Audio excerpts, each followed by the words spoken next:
Hi, this is Paul Sackett, Good News Broadcast, speaking to nutritionist Keri Glassman. Hi, Keri, how are you? Good, how are you?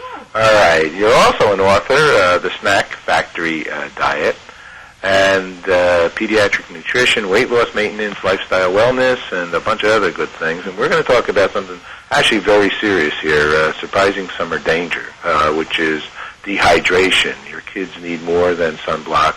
And we all need more than sunblock. Actually, we do the show called The Water Hour, and we've done 35 hours on programming on water. And in essence, if you lose more than 12% of water in your system, you die. So especially, I hate to start it like that with good news, but it's a serious issue, right? It's a very serious issue. Over 300 children a year die from dehydration. Okay, how many?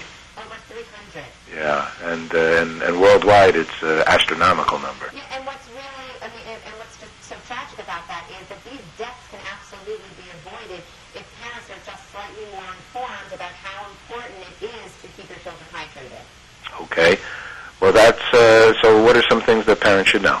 Well, parents first of all should look out for the signs. If your children seem very lethargic, if they're not going to the bathroom every few hours, if they fall down and they cry and you don't see tears, those are all major signs that your child is dehydrated.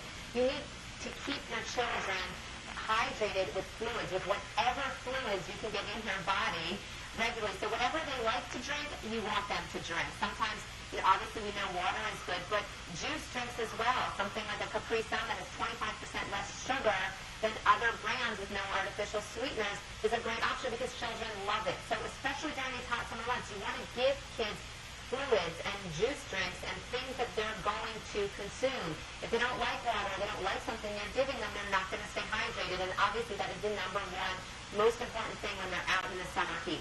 Okay. Actually, I have a website here, right? Nutritionist, nutritiouslife.com. We linked over here. The Snack Factory. And look at, you're here on the website. All right. So what's here on the website that people can learn from? On that website, there's actually a kids section. Yes, there is a part about the Snack Factory. There's also a kids section where there are some tips and healthy tips on keeping your children healthy and hydrated over the summer. Okay, and what would be some of those tips as well? Well, obviously, we want to keep kids, again, let's just focus on the hydration thing here. 1 to 3-year-olds need about 5.5 cups of fluids a day. 4 to 8-year-olds need about 7.5 cups. And 9 to 13-year-olds, 10 to 12 cups. So you can also get that fluid from high water volume foods. So things like a watermelon, grapes, those are good foods to keep around for kids, again, in these hot summer months. And then obviously you want to keep your kids snacking on healthy foods throughout the day. You want them to get in their nutrition, especially since they're running around where they're very often burning more calories, which is a good thing, but you want to keep their energy up. You want to make sure you have healthy snacks around. And also, obviously, keep those snacks healthy. Make sure you have them in coolers, foods that need to be cool, keep them cool. Mm-hmm. Are kids more at risk than and teenagers, say, than adults?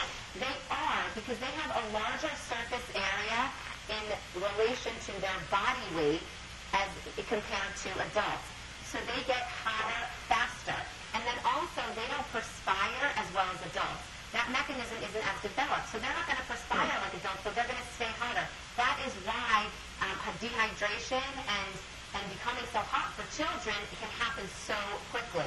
Also, kids get distracted. They're playing on the jungle gym or they're out running around at the beach, and they're not thinking about the fact that, I'm out in the sun. I should really make sure I go and have a cup of water. They're not thinking about that, so it's very easy. It sneaks up on them. Wow, that's very good information because I don't think that most think in that regard because they are more extremely active, means that they do, but you said they don't perspire as much, but in essence they are active, which probably takes some water exposure out of them, right? Exactly. It's just that the perspiration mechanism isn't as developed, so it's not working as efficiently. That's why when you see kids, they might sweat, but they're not sweating like a grown adult. So they're not cooling down their body as well. So that's why they do stay hotter faster, or they get hotter faster and they keep that heat in. So you really want to make sure that you keep, again, that you just keep offering them the fluids and offering them the fluids that they like, that they want to consume. The sweating cool down the body as well? Yes. Is that? Yes. Really? How's it do that? Well, that's a whole long scientific process here. But I don't know if your viewers really want to get into the details of that. I don't know. I got these kind of viewers, but we don't have to right now. Yeah, no, but it does. What it does is it's really a safety mechanism for the body. As you're letting out, you're cooling down your body. So as you're perspiring, that's the whole point of that is to keep your body cooler. Well, I like this. This is interesting for me, actually, because we do the water hour, and anything related to water, and because there's so much of us in water inside of us, and because all the water of the whole wide world is here right now, all of it. There's no such thing as fresh water. And tell us about the American Academy of Pediatrics. What is their thoughts in this regard? Some of it, I think I already mentioned about the 5.5 cups for the 1 to 3-year-olds, and the 7.5 cups of fluid for the 48-year-olds, and the 10.5 cups for the 9 to 13-year-olds. But also, if your children are out in the heat and they're active, for a child that's approximately 88 pounds, you want to have an extra 5 ounces of fluid every 20 minutes. And then for a child that's approximately, or a teenager that's approximately 132 pounds, you want to get about an extra 9 ounces every 20 minutes. Okay, let's take a second with this Capri Sun. I'm sorry, I missed that question. Capri Sun. Tell me about this drink. Okay, well, Capri Sun is an excellent option because it has 25% less sugar than the original version, as well as other brands out there with no added artificial sweeteners. There's no artificial flavors, colors, preservatives, or sweeteners. So it's a healthier choice for moms out there, and then, of course, kids love it. So that's obviously great because we want kids, again, liking their fluids. If they like their fluids, they're going to drink more. Well, makes good sense. All righty, great, Keri. Thank you very much. You're so welcome. Bye-bye.